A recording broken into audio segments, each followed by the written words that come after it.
सुप्रभात बच्चों, आज हम आपके सामने बसंत भाग 2 कक्षा 8 का पाठ 7 क्या निराश हुआ जाए लेकर के उपस्थित हुए हैं।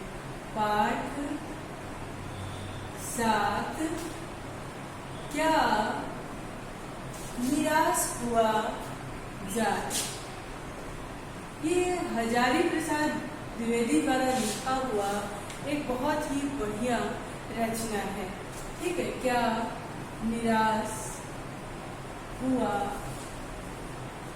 जाए।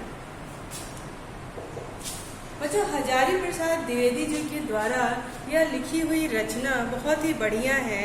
इसमें जैसे कि लोग चोरी, डकैती और तस्करी को बढ़ावा देते हैं, उसी के उसमें है। तो देखिए, हम जानेंगे कि क्या निराश हुआ जाए। इस पाठ का नाम है क्या निराश हुआ जाए। तो हजारी प्रसाद द्विवेदी जो है वो कहते हैं कि क्या निराश हुआ जाए। यहाँ तो चारों तरफ इसी तरह का माहौल है, तो क्या निराश हुआ जाए। मतलब जहाँ पे हर सब जगह चारों तरफ एक ही बात हो, वहाँ पे क्या निराश होना है ना। मतलब हमें भी किसी न किसी तरह से अपने मन को उस तरह से मोड़ करके आगे बढ़ना होगा, या फिर क्या करना होगा वो ये अपने पाठ में हमको बता रहे। कह रहे हैं, मेरा मन कभी कभी बैठ जाता है। बैठ जाना मतलब होता है घबरा जाना। ठीक है, बैठ जाना मतलब होता है घबरा जाना। तो कहते हैं कि वो हजारी प्रसाद द्विवेदी कहते हैं कि मेरा मन कभी कभी बैठ जाता है। समाचार पत्रों में ठगी, डकैती, चोरी, तस्करी और भ्रष्टाचार कैसे समाचार भरे जाते हैं। जब मैं समाचार पत्र यानी पेपर, अखबार जब उठाकर देखता हूँ तो आए दिन चोरी, डकैती, तस्करी, भ्रष्टाचार की खबरें क्या होती है, छपी होती है। तो मेरा दिल घबरा जाता है, मेरा मन बैठ सा जाता है। आरोप प्रत्यारोप कुछ ऐसा वातावरण बन गया है कि लगता है कि देश में कोई ईमानदार व्यक्ति रह ही नहीं गया।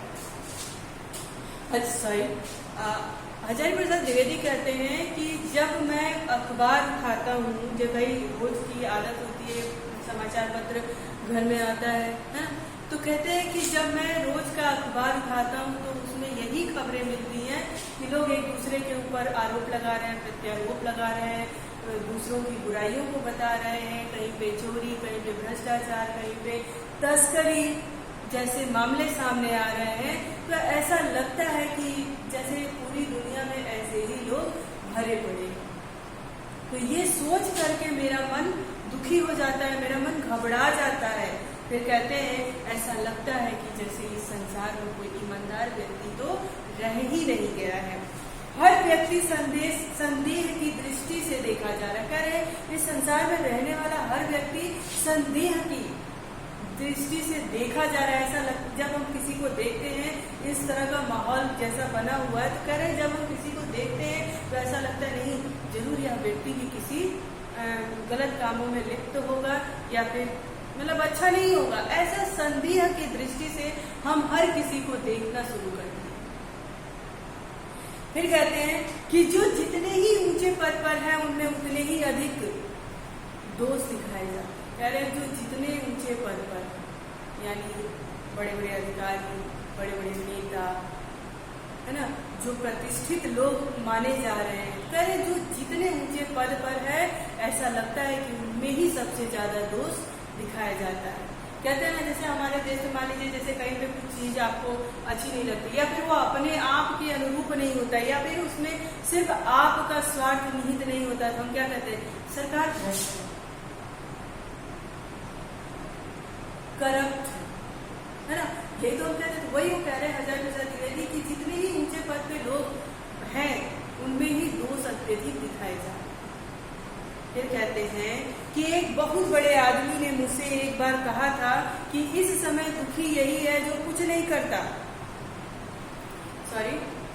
हजारी प्रसाद द्विवेदी जी कह रहे हैं कि एक बहुत बड़े व्यक्ति ने, बहुत बड़ा मतलब जरूरी नहीं कि वो बहुत बड़े पद पर हो, बहुत मतलब उम्र में बड़ा, अनुभव में बड़ा। तो कह रहे एक बड़े व्यक्ति ने मुझसे कहा कि इस संसार में जो कुछ नहीं करता वही सुखी। उन्होंने इसलिए कहा क्योंकि ये जो माहौल बन रहा है कि लोग एक दूसरे पे दोष आरोप बढ़ रहे हैं, चोरी कर रहे हैं, डकैती कर रहे हैं और कई तरह के अपराध कर रहे हैं, तो यही कहते हैं कि अब जैसे लोग अगर उस विषय में सोचे कि हमारे लोग के दृष्टि से सही नहीं है, हमारे लिए सही नहीं, समाज के लिए सही नहीं है, तो वो व्यक्ति दुखी है। परंतु जो इन सब व्यक्ति, उन्होंने एक तरह से व्यंग ही किया हमारे समाज पर, कहा कि जो इन तरह के व्यक्तियों के बारे में सोचता ही नहीं, देखता ही नहीं, मुझे ऐसा लगता है कि आज के जमाने में वही सुखी है। आपने कई बार ऐसा अनुभव भी किया होगा कि सुनने में आता है कि बहुत जो डाकू प्रवृत्ति के लोग हैं, गुंडे प्रवृत्ति के लोग हैं, उनको जब देखो तो ऐसा लगता है बड़ी ऐशो आराम की जिंदगी है उनकी। और जो लोग साधारण लोग हैं, जो किसी का बुरा नहीं चाहते, जो एकदम साफ दिल के व्यक्ति हैं, हमेशा उनको पास किसी न किसी चीज की कमी होती है, वो दुखी रहते हैं, परेशान रहते हैं। तो इसी को देखते हुए उन बड़े व्यक्ति ने, हजारी प्रसाद द्विवेदी ने कहा कि उस बड़े आदमी ने मुझसे कहा कि इस जमाने में जो कुछ नहीं करे, यानी वो किसी की परवाह जो नहीं कर रहा है, वही क्या है, सबसे सुखी व्यक्ति है। फिर कहते हैं कि जो कुछ भी करेगा उसमें लोग दोष को खोजने ही लगेंगे। फिर कह रहे हैं कि यदि कोई व्यक्ति इस समाज को सुधारने की कोशिश करेगा या फिर कुछ ऐसा अलग सा इन लोगों से हट करके कोई काम करेगा, तो लोग उसमें दोष को निकालेंगे। लोग क्या करते हैं, ये मतलब जनरल एक स्वाभाविक चीज है कि हम किसी में कमियां निकालने में तनिक भी देर नहीं लगाते। तो वही कह रहे हैं कि जब कोई व्यक्ति कुछ काम करेगा तो लोग उसमें दोष को निकालेंगे। फिर कह रहे हैं कि उसके सारे गुण भुला दिए जाएंगे और दोषों को बढ़ा चढ़ाकर दिखा दिया जाने लगेगा। कह रहे कि उनके सारे गुण, जो उसने अच्छे काम किए हैं, उसको तो लोग किनारे कर देते हैं, और दोषों को, यदि उसके अंदर कोई गलती ऐसी निकल गई, कोई दोष ऐसे निकल गए, तो उस दोष को लोग बढ़ा चढ़ा करके, एक बात में 4-5 बातें जोड़ करके वो आपके सामने उसको प्रदर्शित कर देते हैं। परंतु उसने यदि कोई अच्छा काम किया है और उसके और अंदर और भी सारे गुण हैं, उसको लोग छुपा देते हैं, उसको जग जाहिर नहीं करते हैं, परंतु उसके दोषों को लोग क्या करते हैं, ऊपर करते हैं। एक छोटा सा उदाहरण हम मतलब देंगे। उदाहरण क्या है, एक जनरल सी बात है कि यदि सरकार, हमारी अपनी सरकार को ही ले लेते हैं, जैसे भाजपा की सरकार चल रही है, तो अगर उसमें उन्होंने कई ऐसे काम किए हैं, कई क्या, मुझे ऐसा लगता है सारे काम ही उनके बहुत ही बेहतरीन हैं, परंतु यदि किसी कारणवश समय उनके विपरीत चल रहा हो और कोई काम उनसे थोड़ा सा अच्छे ढंग से नहीं हो पाया, तो उन सारे कामों को लोग किनारे कर देते हैं और लेके मुद्दा क्या उठ जाते हैं, उनकी सरकार में जब ये सरकार में तो ये चीजें चल रही थी। खैर ये तो सरकारों की बात है, हमें इसमें नहीं पढ़ना है। हम अपने पाठ पे ध्यान देंगे कि पाठ क्या कह रहा है, बट पाठ इसी को समाज से रिलेटेड करते हुए ये सारी चीजें हमें बताने की कोशिश कर रहा है। कह रहा है कि हम 10 काम अच्छे कर ले, अगर उनसे एक काम गलत हो गया तो लोग मेरे दोषों को ही बढ़ा चढ़ा के सामने प्रस्तुत करेंगे, हमारे अच्छे कामों को नहीं करेंगे। तो वही कह रहे हैं कि गुणों को तो गुण, फिर कह रहे हैं कि यही कारण है कि हर आदमी दोषी अधिक दिख रहा है और गुणी कम। कह रहे यही कारण है कि हर व्यक्ति इस समाज में दोषी ज्यादा दिख रहा है और गुणी कम दिख रहा है। क्यों? क्योंकि हम उसके गुणों को छुपा देते हैं, उसके गुणों को जग जाहिर नहीं करते हैं और उसके दोषों को बढ़ा चढ़ा करके सबके सामने प्रस्तुत करते हैं। इसी कारण से इस समाज में लोग दोषी ज्यादा दिख रहा है और गुणी व्यक्ति कम दिख रहा है।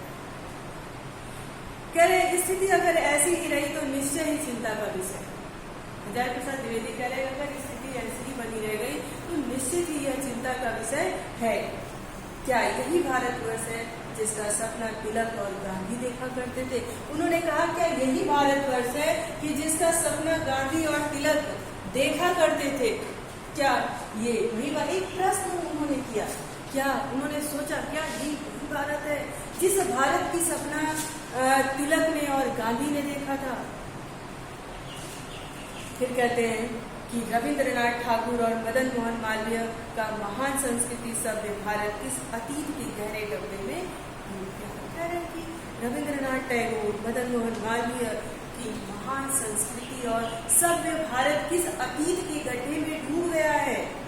आर्य और द्रविड़, हिंदू और मुसलमान, यूरोपीय और भारतीय आदर्शों की मिलन भूमि मानव महासमुद्र क्या सूख ही गया है। कह रहे उन्होंने जो नाम लिया है उनका, वो कह रहे कि उनकी जो सभ्य संस्कृति थी किसी गहरे गड्ढे में डूब गई है। क्या ये सारी मानवताएं सूख गई है, यानी भुला दी गई है? मेरा मन कहता है ऐसा हो ही नहीं सकता। हमारे महान मनीषियों के सपने का भारत और आचार्य प्रसाद द्विवेदी कह रहे हैं कि ऐसा तो हो ही नहीं सकता। जो हमारे महान मनीषी थे, यानी इस देश के जो सच्चे देशभक्त थे, उन्होंने जो इस देश के लिए बलिदान किया, तो इन 2-4 लोगों की वजह से मेरा भारत तो किसी गहरे डब्बे में डूब नहीं सकता, किसी गहरे गड्ढे में डूब नहीं सकता, उसकी सभ्य संस्कृतियां नहीं सूख नहीं सकती। हमारा भारत और आगे है। फिर कहते हैं कि यही सही है कि इन दिनों कुछ ऐसा माहौल बना है कि ईमानदारी से मेहनत करके जीविका चलाने वाले गिरोह और भोले भाले श्रमजीवी पीस रहे हैं और झूठ और तथा फरेब का रोजगार करने वाला फल हो रहा है। कह रहे यही कारण है। लोगों के दोषों को देखते हुए जो अभी आगे की उसमें चर्चा हुआ था, कह रहे यही कारण है कि जो झूठ बोलने वाले हैं, फरेब करने वाले हैं, चोरी डकैत करने वाले अपराधी प्रवृत्ति के लोग हैं, वो आगे बढ़ रहे हैं और जो हमारे साधारण लोग हैं, भोली जनता है, वो क्या है, वो पीस रही है।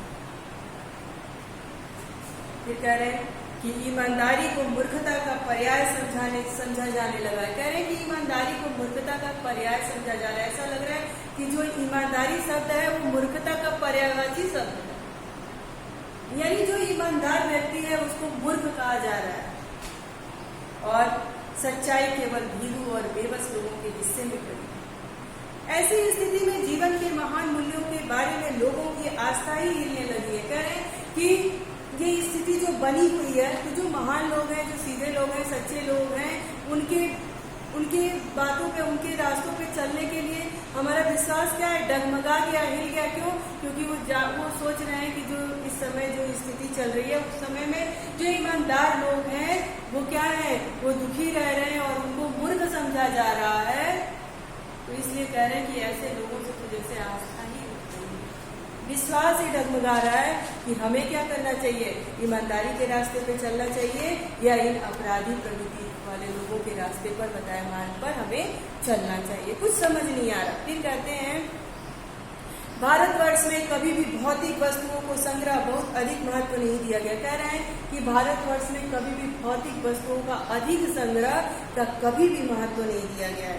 उसकी दृष्टि से मनुष्य के भीतर जो महान आंतरिक गुण स्थिर भाव से बैठा हुआ है वही चरम और परम भौतिक। भौतिक का मतलब होता है बनावटी,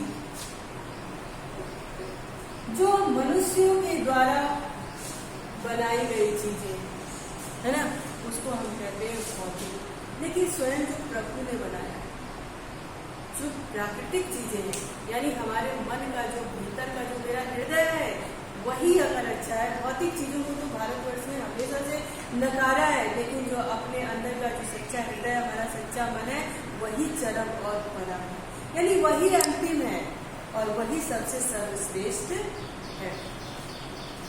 फिर कह रहे लोभ, मोह, काम, क्रोध और विचार मनुष्य के स्वभाव में स्वाभाविक रूप से विद्यमान रहते हैं, पर उन्हें प्रधान शक्ति मान लेना और अपने मन तथा बुद्धि को उन्हीं के इशारे पर छोड़ देना बहुत बुरा आचरण।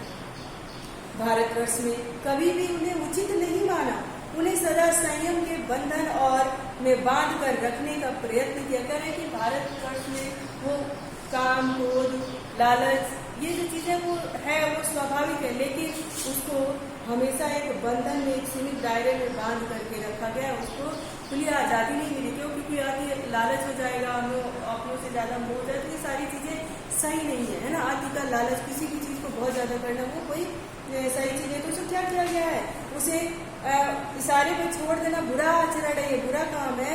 और भारतवर्ष ने कभी उसे उचित नहीं समझा, उसे एक बंधन में बांध कर रखने का प्रयत्न किया है। परंतु भूख की उपेक्षा नहीं की जा सकती। भूख यहाँ पे लालच की बात कही गई है। कह रहे परंतु भूख की उपेक्षा नहीं की जा सकती, बीमार के लिए दवा की उपेक्षा नहीं की जा सकती, गुमराह को ठीक रास्ते पर ले आने के उपायों की उपेक्षा नहीं की जा सकती। कह रहे हैं परंतु भूख की उपेक्षा नहीं की जा सकती, बीमारों की दवाओं की कोई उपेक्षा नहीं, उनको भी नहीं नकारा जा सकता है ना।